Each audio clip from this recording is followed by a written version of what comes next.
Welcome to the Be Ruthless Show, where we have the conversations that other people don't, the conversations that other people won't. I'm your host, Sam Ruth, and I'm ready to make a lot of noise and disrupt things, ruthlessly. Thanks for being here today. Now let's get to it.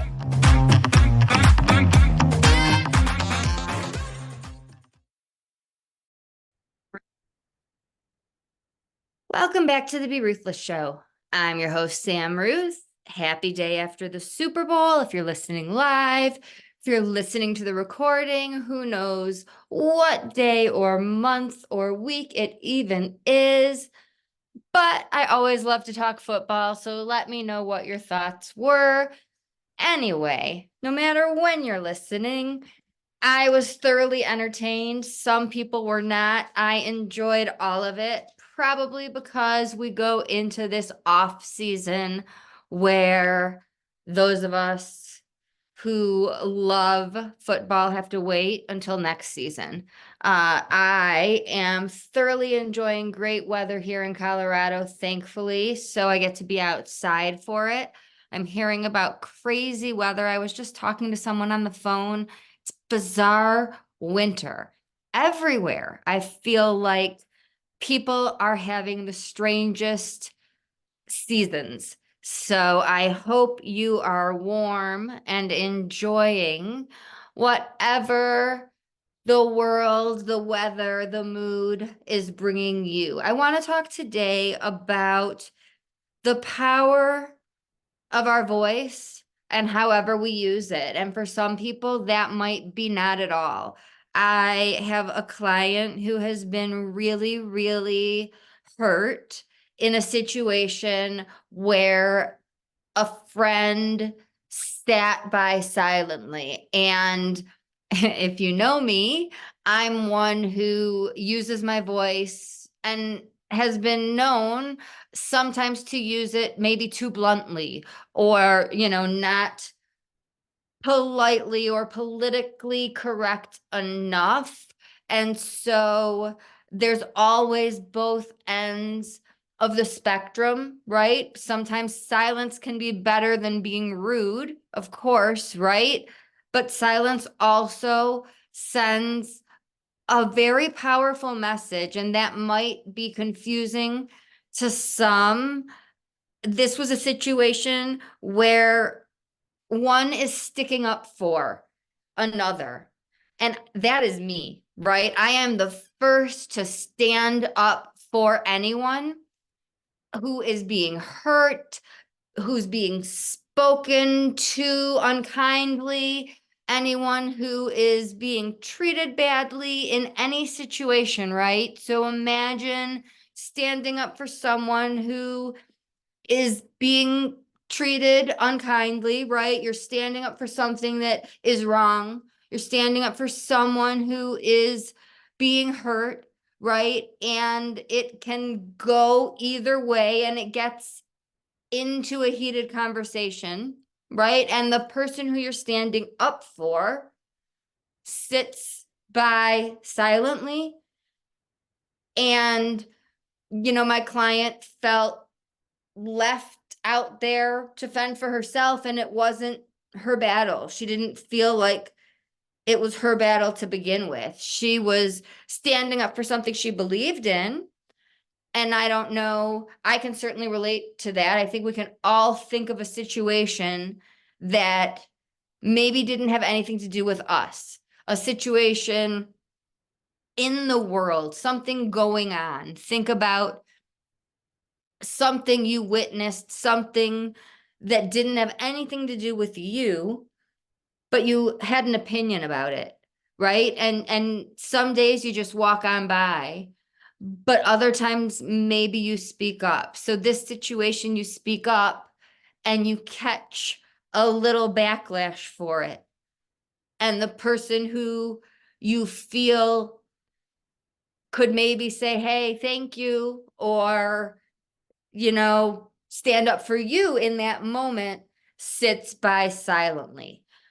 Some people might think nothing of that. Some people might just think that's somebody who doesn't want to rock the boat. That's somebody who doesn't like conflict. My mom, for example, is not one who would want anything to do with any conflict at all. She's one who will keep the peace and keep everyone getting along in any situation. So maybe she would stay quiet in a situation like that, right? I'm one who can't relate to that, right? I'm one who speaks up. So why does it matter? What does this have to do with anything? Why does biting your tongue or saying something, in my case, maybe the wrong thing, right? I've said I can often do it too bluntly, right? And that maybe some would say stay silent. That could be a better choice. Silence can send a message. And now let's relate this to any situation. Staying silent instead of acknowledging responsibility for doing something wrong. I am me. I will always speak up, right? But I'll also always acknowledge if I mess up. I'm the first to say sorry. I'm the first to find another way to do it when I have done it a clunky way, right? I am unapologetically me, but that includes acknowledging the hiccups along the way and learning and the lessons, right? That does not include staying silent when there have been bumps or hiccups. That means acknowledging them, learning from them, so that I help others along the way and don't make those same hiccups again, right? Life is not about the mistakes we make, it's how we respond to them, right? And so staying silent in those situations, to me, is a problem. It's avoiding something that can make me better. So staying silent when an apology can be given, staying silent when a conversation can be had to make a relationship better, staying silent when you don't know what to say, right? Let's go into the world of grief. There's so many people who didn't know what to say to me, and some said that. And we had great conversations, and some stayed away and came around later and said, I didn't know what to say. And then we had a great conversation. But I could have had that conversation months earlier. I needed them months earlier. Silence can send a message, and it can send the wrong one. It can say to those on the receiving end, I don't care. And that might not be what you're meaning, right? The people who didn't know what to say were not saying, I don't care. They were saying, I care a lot, and I don't want to say the wrong thing. I don't want to hurt you more in this darkest time of your life, right? But when I'm hurting and I'm not sleeping and I'm not thinking clearly, my mind wasn't able to see all of those perspectives. I certainly can now. So we have to recognize that people can interpret silence anyway, and it can therefore be taken the wrong way. So here is a client saying, I'm standing up for you. I'm getting some backlash, and you don't even care. Now, I don't know that that's what happened. I don't believe that person doesn't care. Like I said, that person might be just avoiding conflict. That person might have been zoning out, right? That person has their own world with their own life and their own things going on.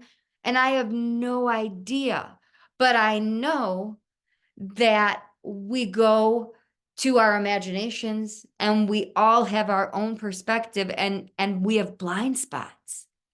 And so If you're silent in a situation, please know that the person on the receiving end is thinking something.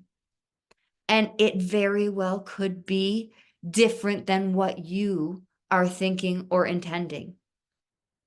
So, what can you do? Conversation might be difficult, awkward.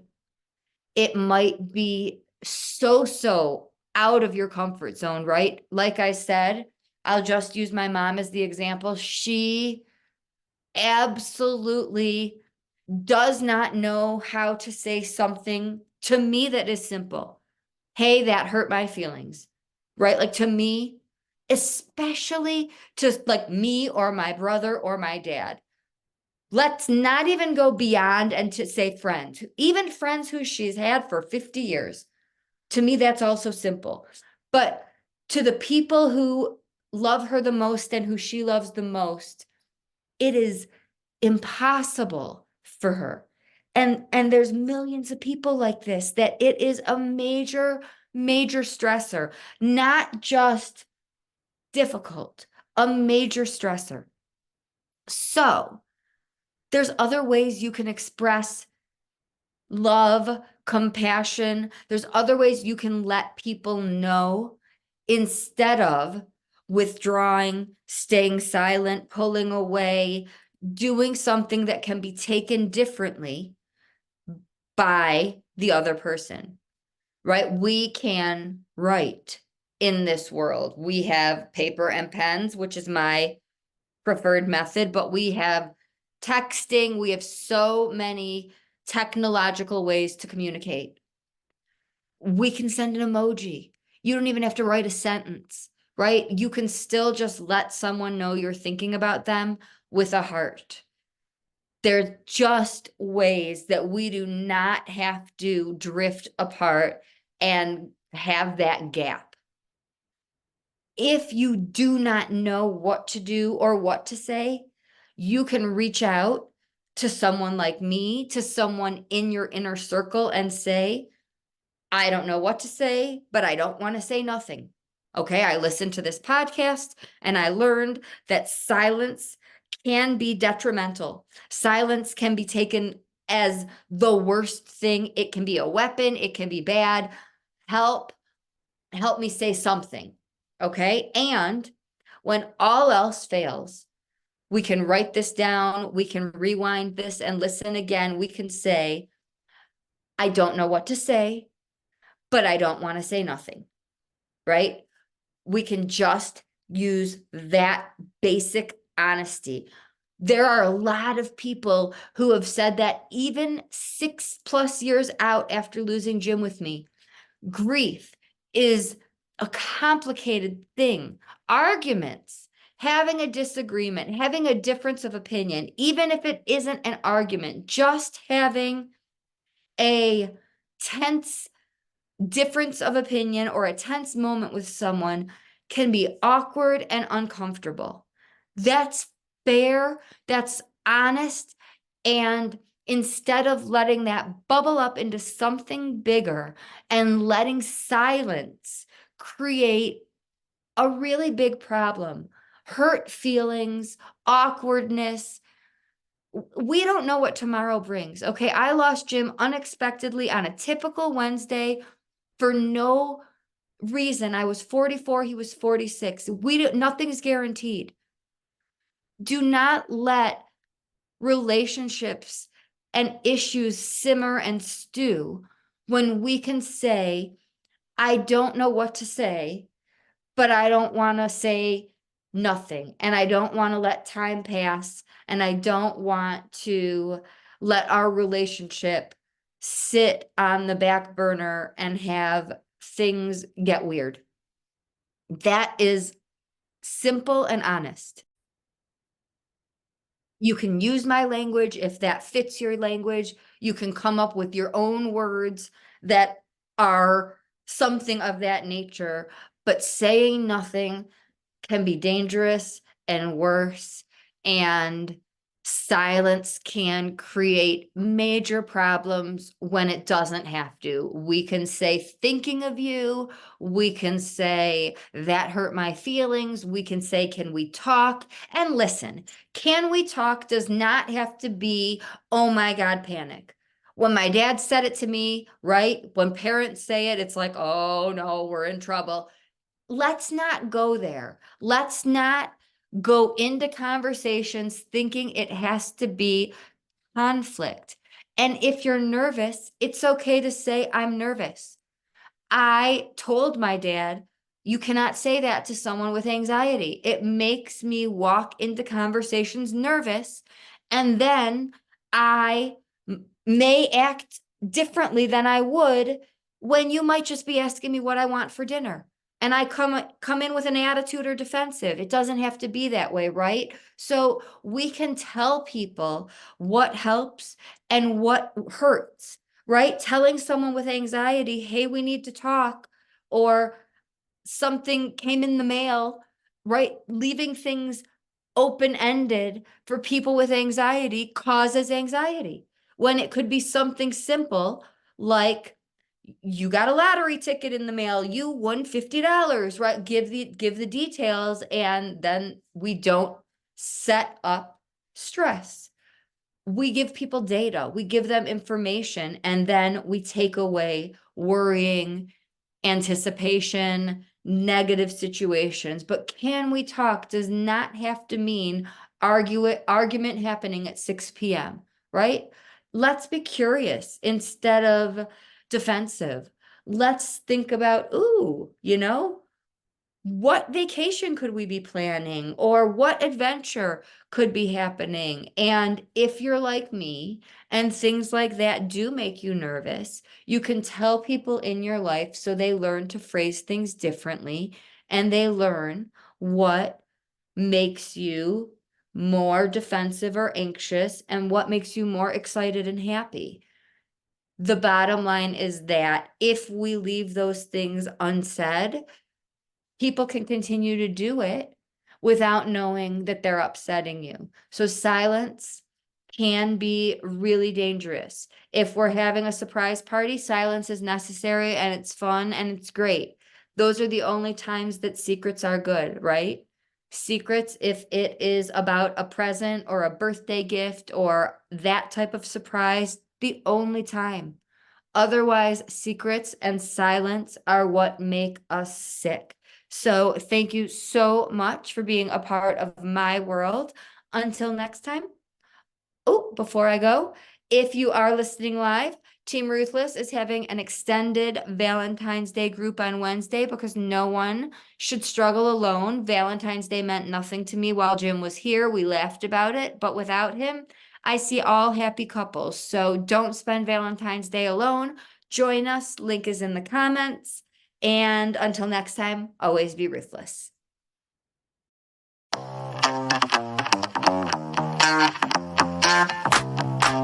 Thanks so much for listening today. Your support means everything to me, truly. If this podcast resonates with you, please do me a favor and join in the Ruthless movement by making some noise and doing one of these 4 things. Subscribe so you don't miss an episode. Tell a friend so we can break stigmas even faster. Leave a review so people can see what you think of the show. And last, if you want to learn more about me and be a part of the Griefhab community, please head on over to the Facebook group. We'd love to have you. Thanks again for spending your time with us, and see you next week.